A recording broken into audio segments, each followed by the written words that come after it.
what must I do? God had to enter into a meeting and said, in the meeting, they began to reason things together. If you read the Bible and understand very well, you will agree with me that there was a meeting and there was a reasoning. Hallelujah. So the host of heaven began a meeting, and in the meeting they began to reason, putting their heads together on what to do.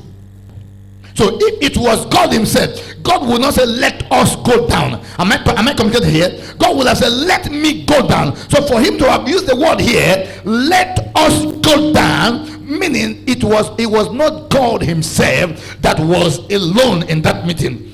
God the Father, God the Son, God the Holy Ghost, three of them I believe they were in the meeting.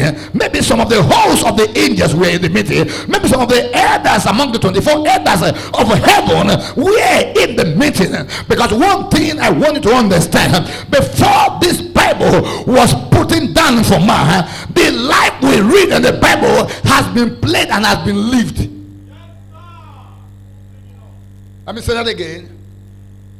Before this book called Bible was written and assembled together, was published together, the people that we read about had lived in their days, had passed in their days. So it is a situation of what happened in their days that people put together by the inspiration and the leading of the Holy Spirit, and they got it all and it was put down. Am I communicating here? Good. That's why somebody may ask, how do you mean, Pastor? Who wrote the book of Genesis? Who wrote the book of Exodus? There was never anywhere where Moses' name was mentioned in the book of Genesis. Am I communicating here? In the book of Genesis, God talked about the creation, talked about everything, and it ended in the generation of Jacob and his descendants. Praise the name of the Lord. Hallelujah. That was where it ended. When it ended, when Joseph took them to Egypt, follow me carefully, that was Genesis. It was when they were in Egypt that the king saw, King Pharaoh saw, that these people who are supposed to be slaves within our land now, they are increasing by the day. So what do we do to stop them? So a decree was passed that every Hebrew child should be killed. Praise the name of the Lord. When that decree was put, as at that time Moses was still not yet born. In that process they conceived Moses. In that process they gave birth to Moses. So when they gave birth to Moses, in order for him not to be killed, they went to go and hide him. So you must understand, in Genesis there was no story of Moses acting. People sat and said, let us make name for ourselves.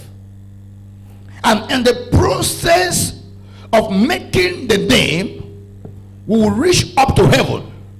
In other words, we want to co-equal ourselves with God. We want to say, if God is the creator of the heaven and earth, we want to also say we can as well have the power, or we can as well create our own world. You know what? They wanted their own world for themselves. And they were working. They were not believers.